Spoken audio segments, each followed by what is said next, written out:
Eu chamo o escândalo da má qualidade do ensino no Brasil o análogo do século XXI da escravidão.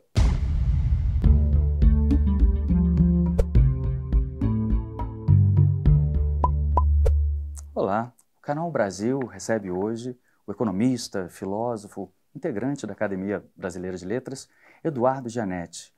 Gianetti, muito obrigado por nos receber aqui na sua casa hoje. Prazer é meu, Galeno. Eu vejo vários Gianettis na minha frente, né?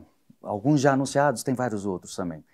Deixe-me começar conversando com um economista, Gianetti.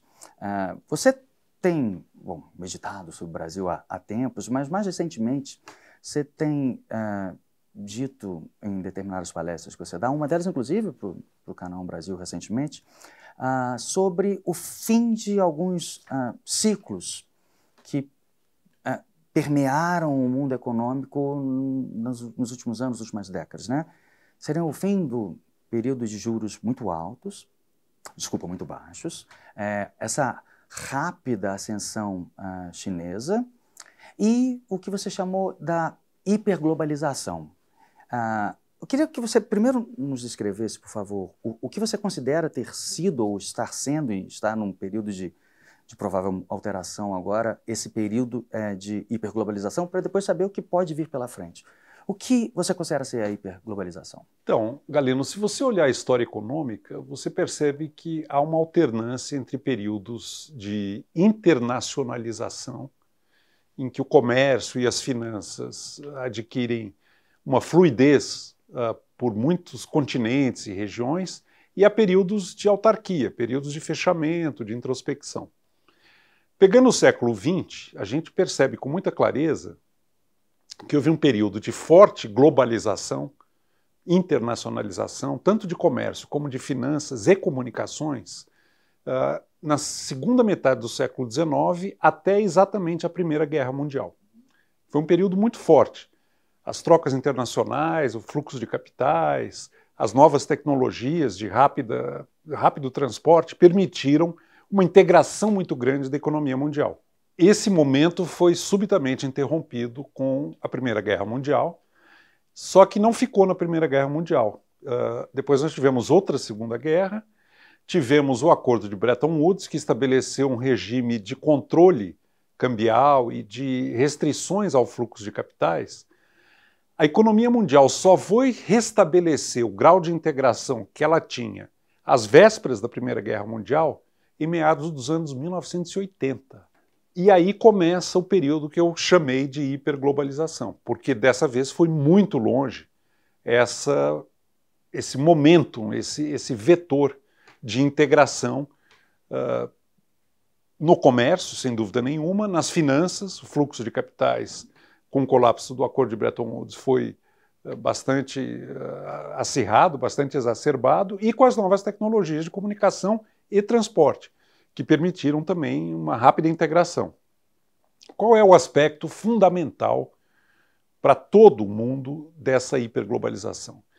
Para mim, o mais fundamental de tudo foi a incorporação em poucas décadas de centenas de milhões de trabalhadores asiáticos ao mercado global de trabalho. Esse é um enorme contingente de trabalhadores que estava completamente à margem, completamente separado do mundo integrado das finanças e do comércio, e que foi, em curto período de tempo, incorporado ao mercado global de trabalho. São trabalhadores que vêm do mundo rural asiático, especialmente da China, da Índia e de outros países da Ásia, mas são trabalhadores extremamente produtivos, eficientes e que, como estão vindo de uma situação de miséria radical, eles trabalham por uma remuneração que é uma fração pequena do que recebem os seus pares no resto do mundo, inclusive o Brasil. Então, diante dessa possibilidade de obter custo de produção muito mais baixo num espaço econômico que passou a se integrar, houve um deslocamento em grande escala dos investimentos e dos fluxos de capital dentro dessa lógica da hiperglobalização, buscando eficiência, produtividade e competitividade. Isso levou a um grau de integração e de internacionalização das relações econômicas como jamais visto na história da humanidade. Nunca houve nada parecido. Esse período Nós podemos falar das ramificações e das implicações disso, mas é um outro capítulo, eu vou apenas descrever. Esse período se encerrou, esse período de furiosa globalização. Ele começou a sofrer um refreamento na crise financeira de 2008, 2009. Todos os indicadores mostram que, a partir dali, o crescimento das trocas internacionais e dos fluxos transnacionais de capital começou a refrear. Agora, com a pandemia, esse processo sofreu uma brecada bem mais contundente, bem mais profunda. E eu acredito que agora nós estamos vendo não o fim e um retrocesso da globalização, mas certamente o fim daquela vertiginosa hiperglobalização. O que provocou essa mudança? O que provocou essa mudança foi que, com a pandemia e depois com as guerras, principalmente a guerra da Ucrânia, se constatou um aspecto que estava até então camuflado desse processo de internacionalização, que é a vulnerabilidade. Como as cadeias globais de produção ficaram muito concentradas em poucos fornecedores, o que a pandemia e as guerras demonstraram é que, se há um problema num elo da cadeia, para toda a cadeia. E isso é um problema que não estava perfeitamente identificado e que ficou muito claro durante a pandemia e com o aumento das tensões geopolíticas. A consultoria McKinsey tem um estudo mostrando que, para 180 produtos críticos das cadeias globais de produção, tem menos de 3 fornecedores no mundo. Se você pegar chips de alta tecnologia, estão muito concentrados exatamente em Taiwan. É praticamente um fornecedor. E logo em Taiwan, que é um foco muito nervoso de tensão geopolítica. Diante dessa vulnerabilidade, aquela lógica profunda da eficiência e da produtividade que presidiu a hiperglobalização passou a ser questionada, porque ela pressupõe uma estabilidade e um grau de confiabilidade de fornecedores que são praticamente monopolistas, com o qual não se pode contar. Produtos farmacêuticos ativos, ingredientes farmacêuticos ativos, 80% deles são produzidos em 2 países, China e Índia. Isso mostrou-se uma coisa muito complicada durante a pandemia. Então há todo um movimento de revisão hoje, buscando 2 coisas, buscando segurança e buscando diversificação. O nearshoring, o friendshoring e a busca de um sistema que não seja tão vulnerável a súbitas paradas por causa de um elo da cadeia que se interrompeu. A ideia conceitual por trás disso é interessante, é abstrata. Quanto mais interdependente um sistema, mais vulnerável ele fica a cada elo do sistema. E isso aconteceu na prática com a globalização durante a pandemia e durante a guerra. E pegando esse ponto, Janete, no pensamento econômico clássico, Smith, mas talvez mais especificamente o David Ricardo, tem a ideia da busca pelas condições ideais, pelos menores custos de produção, que tornaria um equilíbrio econômico geral melhor. Faz todo sentido, sei lá, Adam Smith pensando mais para dentro, mas o Ricardo já pensando nas relações internacionais. Essa busca pela eficiência, pelo menor custo de produção, tenderia a gerar um equilíbrio econômico geral. Deixa eu te fazer uma provocação, então. Esse momento em que, na busca global, pelos menores custos de produção, a mão invisível global deixou de nos guiar, porque como o mercado conseguiria se organizar a ponto de conseguir pensar nearshoring, friendshoring, resolver o que era espontâneo até então? Essa pergunta é muito interessante, Galeno. Ela abre várias questões. Uma delas eu não vou resistir como historiador de ideias econômicas, o caso do Adam Smith. Adam Smith, não à toa, colocou o princípio da divisão do trabalho logo no início da sua obra fundamental, que é a Riqueza das Nações. A fábrica dos alfinetes, né? Aí a divisão interna do trabalho, mas a divisão social do trabalho, que depois virou a divisão internacional do trabalho, é o princípio do ganho de eficiência e produtividade por meio da subdivisão dos setores econômicos. Mas o Adam Smith não é... É a especialização. O Adam Smith era tudo menos dogmático. Vou dar um exemplo concreto. Havia uma discussão no final do século XVIII na Inglaterra sobre se os fretes marítimos deveriam ser também tratados como mercadorias quaisquer e, portanto, submetidos ao princípio do livre mercado. Você imaginaria que Adam Smith defende. Lógico, é muito mais eficiente para a Inglaterra contratar frete da Holanda, que é mais barato, do que o frete da própria Inglaterra. Ele foi contra. E o argumento dele era segurança nacional. Uma ilha como a Grã-Bretanha não podia ficar à mercê de compra de frete marítimo de um outro país que, durante uma guerra, poderia fazer um bloqueio e poderia impedir e matar de fome a Inglaterra. Então ele explicitamente se posiciona contra o livre mercado de serviços de frete, buscando segurança alimentar e segurança de fornecedores de matéria-prima. Curiosamente, foi profética essa ideia, porque logo depois vieram as guerras napoleônicas e a Inglaterra foi submetida a um bloqueio continental. Se a Grã-Bretanha não tivesse uma frota naval e uma autonomia marítima, ela estava de joelhos e não ia resistir ao ataque de Napoleão. Então, os economistas não são tão ciosos de apego a princípio de maneira dogmática como pode parecer. Mas os sucessores deles talvez tenham se tornado. A escola austríaca já é bem mais fechada em relação a esses pontos do que eram os economistas clássicos ingleses. Outra ideia dos economistas clássicos, essa se mostrou, eu não vou dizer falsa, mas pelo menos questionável, era a ideia de que as trocas internacionais garantiriam a paz na Europa. Porque na medida em que aumenta a interdependência, aumenta o custo para um país de atacar outro. Ele perde mercado e, ao mesmo tempo, ele perde o que ele compra. Eles imaginavam que o caminho para uma Europa pacífica passava pelas trocas internacionais e pela maior integração dos mercados. A Alemanha acreditou nisso com a Rússia. A Angela Merkel, quando era primeira-ministra, achou que ia manter a Rússia zen, pacífica, submetendo ao princípio da divisão do trabalho, integrando o mercado de energia de modo a que fosse muito caro para os russos fazer algum tipo de aventura militar no leste europeu.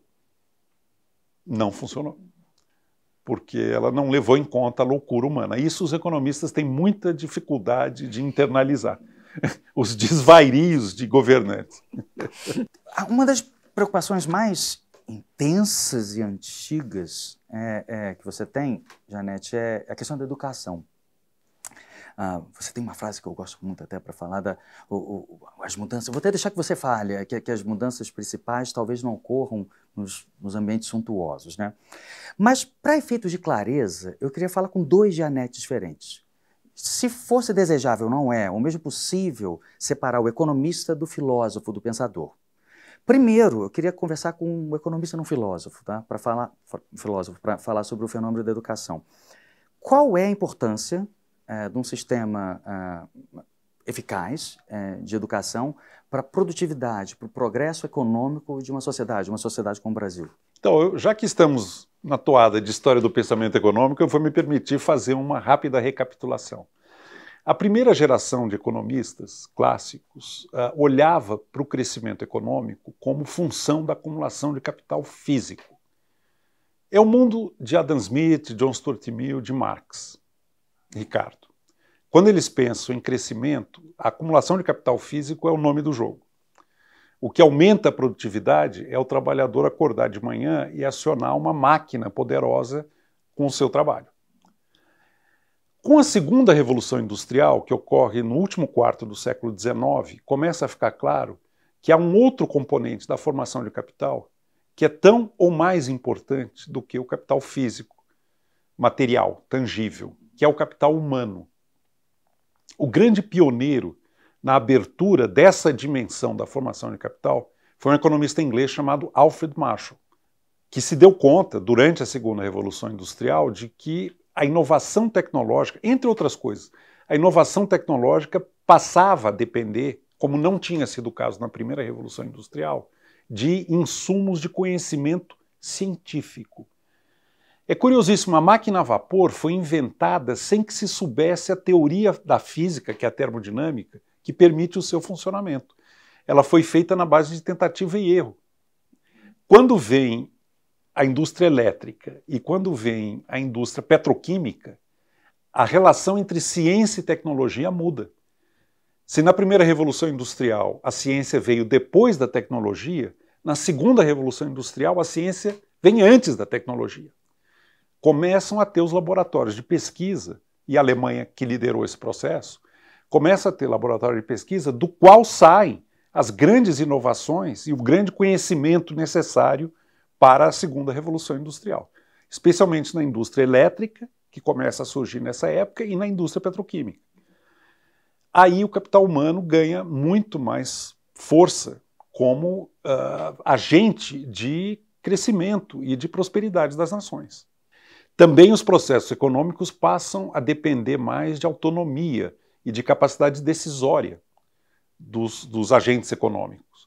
E quem traz isso para a teoria econômica é o Alfred Marshall. Eu cito muito uma frase dele que é o seguinte: o mais valioso entre todos os capitais é aquele investido em seres humanos. Isso pode soar uma coisa humanitária, meio caridosa, mas não é nada disso, é estritamente econômico. É um raciocínio estritamente econômico. E o Marshall muito preocupado com o fato de que a Inglaterra não acompanhou a Alemanha nessa virada da segunda revolução industrial. A Inglaterra tinha excelência de primeira linha, ciência de primeira linha, de maior excelência, mas não era capaz de integrar a produção de conhecimento científico ao processo tecnológico. A Alemanha estava despontando como uma potência de geração de conhecimento, mas com muito mais articulação institucional entre os laboratórios e o mundo da produção. E não é à toa que a Alemanha assume o protagonismo da economia mundial na virada do século XIX para o século XX. A Alemanha com base no conhecimento científico e os Estados Unidos com base na produção em massa. A linha de montagem, o crediário, o marketing, a massificação da produção. A partir daí, o capital humano se torna uma peça absolutamente central no enredo do crescimento econômico. Recentemente, dois grandes economistas americanos, o Gary Becker e o Robert Fogel, fizeram uma estimativa sobre a importância do capital humano no estoque de capital nos Estados Unidos. É difícil mensurar o estoque de capital humano. Ao contrário do capital fixo, você não tem um valor de mercado. A característica definidora do capital humano é que ele não é transferível. Ele não tem mercado secundário. O conhecimento que está no seu cérebro e que está no meu, eu não posso tirar e vender, como uma máquina, uma casa, um pedaço de terra. É muito difícil eu avaliar. Mas eles conseguiram, por uma metodologia bastante sofisticada, chegar a uma ordem de grandeza sobre a presença do capital humano no estoque total de capital americano. O número é muito surpreendente. Eles estimam que do estoque total de capital nos Estados Unidos, cerca de 2/3 é capital humano. De todo? De todo o capital, máquinas, prédios, infraestrutura, terra, do estoque total de capital americano, segundo a estimativa de Becker e Fogel, cerca de 2/3 é resultado do investimento em capital humano, é estoque de capital humano. E chegaram a tentar fazer essa pesquisa em outros países também? Ou não tenho conhecimento disso sendo feito para outros países. Mas na economia americana, que é uma economia muito intensiva em capital humano, com centros, universidades, centros de pesquisa, design, inovação, realmente é um número... Me surpreendeu, eu achei é mais do que eu imaginava. Mas não há a menor dúvida quanto à presença e à centralidade do capital humano no processo de crescimento. É curioso que um dos grandes economistas desenvolvimentistas do pensamento econômico brasileiro, que é Celso Furtado, conseguiu um feito extraordinário. Ele escreve a formação econômica do Brasil sem falar em capital humano. Não tem educação na formação econômica do Brasil. É escrever o Hamlet sem o príncipe dinamarquês. Falando sobre educação ainda, gente, mas agora não falando mais com um economista, falando com um filósofo não economista, dessa vez. Eu sei que você cita em conversas e até em alguns livros seus um pensador muito conhecido que é o Wittgenstein, né? Sim. Que ele faz uma ligação entre o domínio da linguagem e o pensar. Né? Pescando algumas frases deles, do Wittgenstein, os limites da linguagem são os limites do meu mundo, não só dele. Os limites da linguagem de um indivíduo são os limites do mundo desse indivíduo, e que a língua é o veículo do pensamento. Por que eu estou citando isso? Né?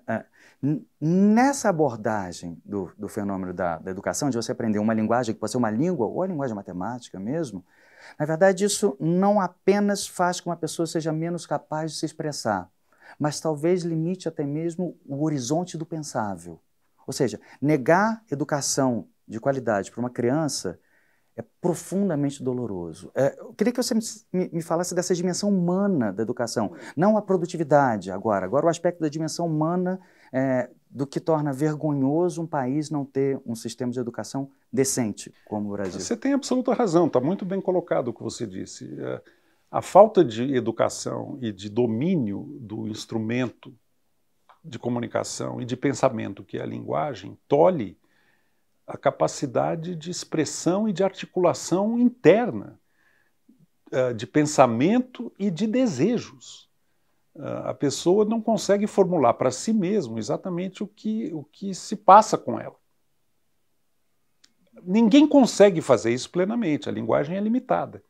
Mas um certo domínio do instrumento linguístico e das possibilidades da linguagem, nas relações interpessoais, é fundamental, porque a riqueza dessa relação vai passar necessariamente pelas trocas verbais, e também internamente para a pessoa, quando ela pensa o que está acontecendo com ela, o que ela pode fazer. Vou te dar um exemplo bem concreto que me aconteceu um dia caminhando a pé. Eu não tenho carro, eu gosto muito de andar a pé. Eu estava passando em frente a uma obra de construção civil. E eu vi que tinha um sujeito andando de um lado para o outro, sem saber o que fazer. De repente ele tomou coragem, viu que eu estava ali observando ele, me chamou, falou, posso fazer uma pergunta para o senhor? Eu falei, pode, lógico. Essa placa aqui, eles estão procurando alguém para trabalhar? O sujeito não conseguia ler a placa e não sabia se ele poderia ter um emprego naquela obra. Imagina o grau de tolimento, de cerceamento da liberdade que representa a pessoa não ser capaz de ler uma placa para saber se tem emprego. Imagina você pegar uma condução na rua sem conseguir ler direito o roteiro do ônibus. A vida fica extremamente limitada. Só te cortar porque você falou de uma experiência pessoal.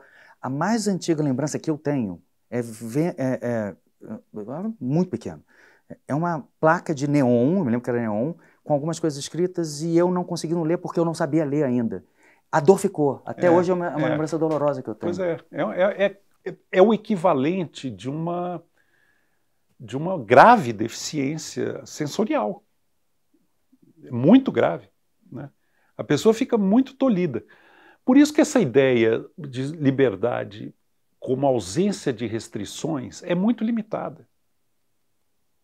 A liberdade não é apenas a ausência de restrições, embora também seja.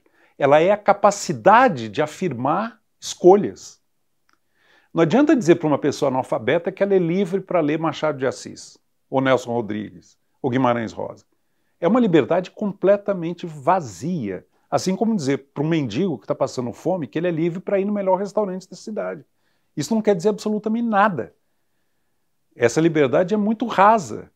A liberdade genuína, profunda, é quando a pessoa tem meios para exercer a escolha de ler, a escolha de gastar o dinheiro dessa ou daquela maneira. Senão ela realmente é quase uma piada de mau gosto dizer que um analfabeto é livre para fazer o que ele quer. Ele não é. Ele vive numa situação que eu diria, exagerando um pouco na tintura, análoga à escravidão. A escravidão da ignorância. Eu chamo o escândalo da má qualidade do ensino no Brasil o análogo do século XXI da escravidão. É da ordem de gravidade no sentido de tolher liberdades humanas e possibilidades humanas do que foi a escravidão. Mudando um pouquinho de assunto, em um tema que é um dos que mais lhe preocupa já há muito tempo, que é meio ambiente, mas no primeiro momento ligar a ideia de meio ambiente com o ambiente político. Eu não gosto de usar muito a palavra polarização, porque polarização pode ser positiva, é só duas pessoas discordando. O problema é o extremismo político. Eu acho que o meio ambiente é uma área que sofre com isso. Eu me lembro, na década de 1980, onde eu era relativamente jovem ainda, numa parede da minha cidade, ao sul do Rio de Janeiro, que tinha uma frase escrito nesse muro, na rua, assim, gente também é bicho. E como havia outros escritos na parede, claramente era um movimento de extrema esquerda que devia achar que ter alguma preocupação com a extinção do mico-leão dourado impediria que a classe operária chegasse ao paraíso, talvez alguma coisa assim.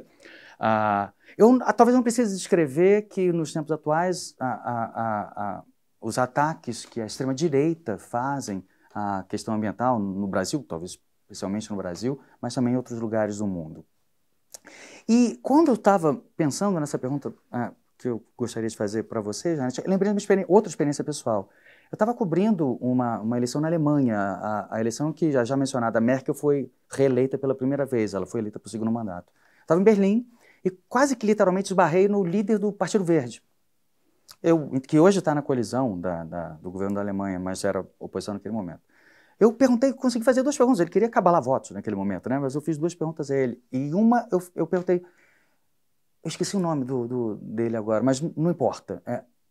O Partido Verde é de direita ou é de esquerda? Ele ficou olhando para mim durante os 2 segundos e falou, não sei.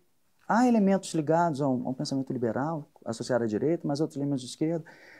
Qual é a questão que eu quero levantar? A relação entre meio ambiente e um ambiente político. Será que já não deveríamos ter chegado, não apenas enquanto brasileiros, mas enquanto humanos, de que a questão do meio ambiente não é uma questão de caráter político partidário e que todos os movimentos do ambiente moderado, os democráticos, ou seja, aqueles que não estão nos extremos, da direita à esquerda, deveria ser um consenso? O que faremos a partir daqui? Eu concordo, eu acho que a questão ambiental, ela está muito... ela transcende em muito essa oposição binária, direita e esquerda. Ela é uma questão de bom senso e de respeito ético pela condição ameaçadora, humana, que nós estamos vivendo, transformando a biosfera numa espécie de experimento cujo fim ninguém sabe qual pode ser. Né? A sedução do pensamento binário é muito perigosa, né? Você é contra ou a favor, quando na verdade não é uma questão de 0 ou 1, é uma questão de grau e de como, e de quais são as questões que realmente importam. Eu acho que uma boa maneira de driblar essa polarização é colocar a questão. Qual é o problema? Nós temos algum grau de acordo em relação a qual é a natureza do problema, quão grave ele é e o que pode ser feito em relação a ele? E deixar de lado as veleidades de achar que é bom ser de um lado e é ruim ser do outro. Tentar ser mais objetivo e focar na questão. O que está em jogo? O problema dessa questão ambiental é que ela tem 2 características com as quais nós não estamos acostumados a lidar. A primeira é que ela nos obriga a pensar numa dimensão temporal longa para a qual nós não estamos adaptados e com a qual nós não estamos treinados, familiarizados, que é pensar 50, 100 anos à frente. Muito menos os governos e as democracias que estabeleceram um prazo de 4 anos de mandato, o que dá um enorme incentivo para que os governantes se preocupem com os próximos 4 anos e com a sua reeleição. E qualquer tentativa de pensar em prazo muito longo provavelmente será custosa do ponto de vista eleitoral e da viabilidade política daquele grupo. Então a questão temporal é realmente uma grande novidade.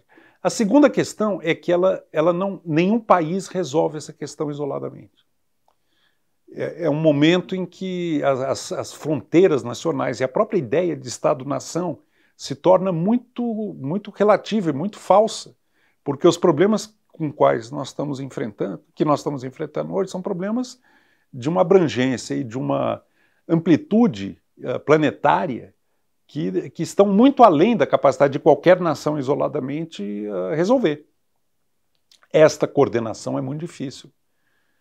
E a tentação para cada país isoladamente é contar com que os outros façam o que precisa ser feito, sem ter que fazer, no seu próprio caso, o que precisa. Jogar o problema para o vizinho. Né? E o tempo está passando, e o quadro vai se agravando. A gente vê uma sucessão de eventos climáticos extremos que é realmente muito assustadora, e parece que vai ser a pedagogia da dor. Vai ter que acontecer muito sofrimento para que finalmente aconteça algum tipo de ação mais consequente, mais decisiva quanto às mudanças que nós vamos ter que encarar para resolver esse problema. Deixa eu dar mais um dado que eu acho que é interessante para ter um pouco da dimensão do problema.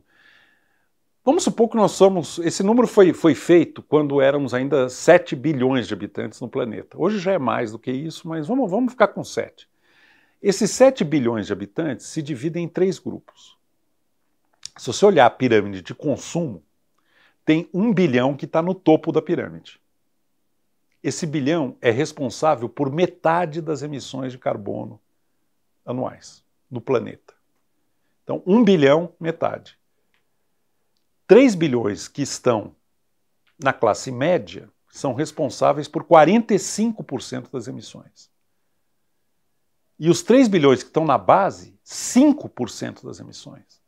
Esses 3 bilhões que estão na base vão sofrer e estão sofrendo desproporcionalmente muito mais a irresponsabilidade do bilhão e dos 3 bilhões que estão acima. E na lógica em que nós estamos, em que o sucesso na vida é consumir muito, é gastar muito, os 3 bilhões que estão na base sonham em ser a classe média e a classe média sonha em ser elite. E é uma corrida armamentista do consumo. A gente já conversou sobre esse assunto. Essa conta não fecha. Por mais otimista que se seja em relação à inovação tecnológica, eu acredito que nós vamos ter que repensar profundamente a questão do que dá sentido e realização existencial para o ser humano.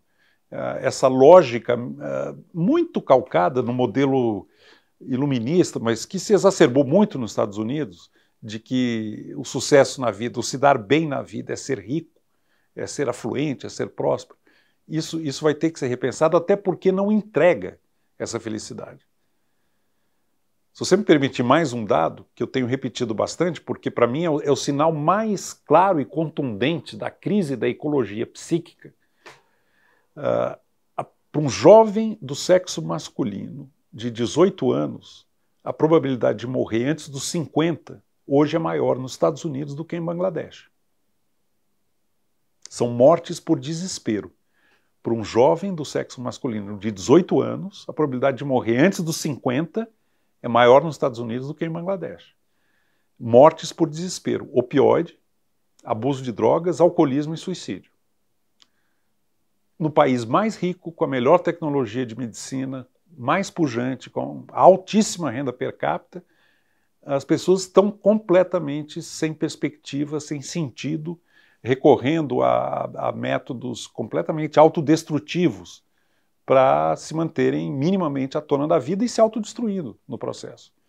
Então, esse modelo realmente ele esgotou. Nós vamos ter que buscar, para encontrar uma saída, além das correções de ordem econômica, eu acredito que uma correção de rumos em relação ao que significa uma vida plena para o ser humano. Janete, é a terceira vez que nós conversamos, nós já conversamos sobre a corrida armamentista do consumo, mas um dos temas que eu queria há muito tempo já começar sobre isso, é um dos livros seus que são os meus preferidos, que é o Auto-Engano, não posso perder a oportunidade de puxar agora. Não vou tentar descrever o Auto-Engano, vou pegar palavras suas, tá? A sua concepção de Auto-Engano como a capacidade que temos de sentir e acreditar de boa fé que somos o que não somos. E que a melhor maneira de enganar o outro consiste em estar auto-enganado, em primeiro lugar. Eu sei que a ideia, você está falando da própria ordem do funcionamento do indivíduo humano. Mas deixa eu tentar trazer por analogia, talvez esticando demais a corda, inclusive, e me corrija, me contenha, se eu estiver fazendo isso, nesse mundo em que se generalizou a ideia que talvez seja abarcada por uma expressão de língua inglesa, fake news. Nesse mundo que muitas informações que não são verdadeiras são transmitidas, muitas vezes se afirma que essas informações são mentirosas. Mentira é uma inverdade consciente. O auto-engano não é isso. É quando as pessoas acreditam em verdades sinceramente. Será que não se poderia levar em consideração que essa massa de inverdades que circula, se claro que há pessoas que fazem isso de má fé, não haveria um segundo risco, talvez ainda mais poderoso, que é uma massa de informações que são, no campo das ideias mesmo, que são inverdades, mas são inverdades que vêm de uma concepção de auto-engano sincero, ou seja, ideias erradas de coletividades auto-enganadas. E como combater isso? Combater a mentira talvez seja mais fácil do que combater o auto-engano.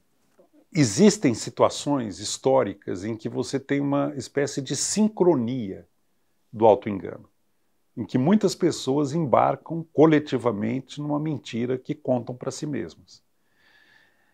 O princípio psíquico que está por trás disso foi identificado há muito tempo por um filósofo francês chamado Malebranche, que diz o seguinte, abre aspas, as nossas paixões sempre se justificam, ou seja, elas nos sugerem as opiniões que ajudam a justificá-las. A gente pensa que a gente acredita naquilo que a gente escolhe, mas muitas vezes nós só acreditamos que estamos controlando algo que está sendo espontaneamente, acontecendo espontaneamente dentro de nós. Um belíssimo exemplo literário desse princípio que o Malebranche enunciou está na peça do Shakespeare, Otelo. Uma pessoa tomada pela paixão do ciúme, tudo que acontece no mundo reforça o ciúme que ela está sentindo. Qualquer acontecimento, o Bentinho no Dom Casmurro é o mesmo caso. Tudo conspira no universo para justificar o sentimento que tomou conta dela, que é estar com ciúme. E não há mais evidência, não há mais argumentação. A pessoa vai encontrar aquilo que ela precisa para dar sustentação à paixão que assola a sua mente. Pessoas que estão muito contrariadas, que estão muito desapontadas, que estão muito ressentidas e que têm muito medo, acabam se apegando no universo informacional a tudo aquilo que reforça o que acreditam. E tem atores políticos que se tornaram altamente especializados em alimentar a pessoa que está com raiva de tudo isso que aí está, que quer destruir, que não aguenta mais, que não acredita mais em ninguém, que quer virar a mesa, que quer mudar tudo, que quer partir para a ignorância. Tem gente que deliberadamente fica como o Iago no Otelo, jogando pistas e iscas, e aí cria o que você está descrevendo, que é um auto-engano sincronizado. Agora, o viés de confirmação, que é o termo da psicologia contemporânea, é essa ideia, e ela existe desde sempre.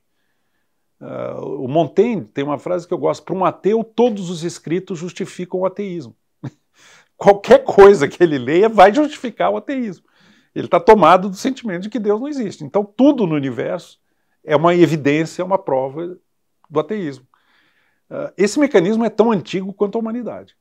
A novidade é tecnologia que permite uma rápida e contagiosa, é epidêmica, viralização, a palavra vírus aí se presta muito bem, desse tipo de sincronidade, de auto-engano. Né?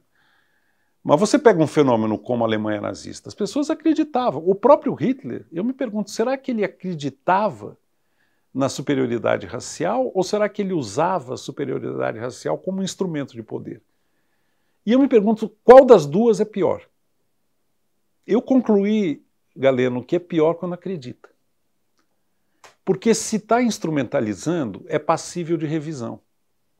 Se a pessoa realmente acredita, é que nem a pílula do câncer. O que é pior? Acreditar na pílula do câncer ou usar a credulidade para usar a crença da pílula do câncer para se promover e para se engrandecer? É pior quando acredita. Porque é muito mais enraizado. Aí é um auto-engano muito mais perigoso do que a mentira, do que a instrumentalização. Eu gostaria de ficar falando com você durante muito mais tempo, mas vamos para uma última pergunta, Janete. No seu discurso de posse na Academia Brasileira de Letras, você mencionou uma frase do Machado de Assis, quando ele falava de que, resumindo um pouquinho, um dia quando não houver mais Império Britânico, não houver mais a língua inglesa, as pessoas falarão Shakespeare.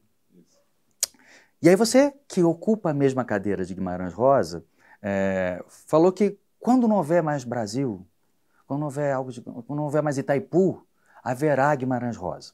O que eu queria saber de você, além de Guimarães Rosa, o que você almeja que o Brasil pode deixar para a humanidade depois que não houver mais Brasil? O que o Brasil pode deixar de perene para a espécie humana? Essa é uma pergunta para a qual eu não tenho uma resposta na ponta da língua.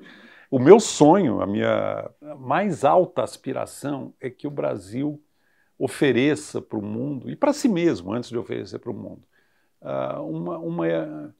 um vislumbre de uma forma de vida que não esteja calcada na métrica da competição e do sucesso material, em que outros valores preencham e confiram sentido a uma existência humana, especialmente os valores da afetividade. E a capacidade única brasileira, e isso eu falo com convicção, de desfrutar o momento, independentemente de qualquer outra consideração ou qualquer lógica. É uma alegria pré-lógica, que nós devemos fundamentalmente à presença na cultura brasileira dos africanos e dos ameríndios, que nos dão o alento de originalidade diante de um modelo de civilização que, como a gente conversou e poderíamos continuar falando por muito tempo, mas de um modelo de civilização que faliu duplamente. Ele faliu na relação externa com a natureza, o mundo que está fora e que está se degradando a olhos vistos, né? E de maneira assustadora, mas ele falhou também na ecologia psíquica, na natureza interna, porque ele frustra os anseios mais profundos e mais arraigados do psiquismo humano, que são os anseios de contato, de afetividade, de amor e de amizade. Então a minha mais alta pretensão, assim, de sonho em relação ao possível Brasil, a um Brasil, seria exatamente o resgate e a construção simbólica e prática de uma outra forma de vida, uma convivência calcada no dom da vida como valor imotivado, a celebração da vida como valor imotivado. É isso que eu gostaria que poder, muito modestamente, contribuir para que a gente formule isso e a gente discuta, pelo menos, se é isso que nós sonhamos. Porque, antes de mais nada, nós precisamos ter clareza sobre em relação a um possível sonho brasileiro. Ele existe? E se existe, no que consiste? Eu acho que simplesmente fazer essas duas perguntas já é um passo adiante. Janete, muito obrigado pela conversa. Prazer, como sempre.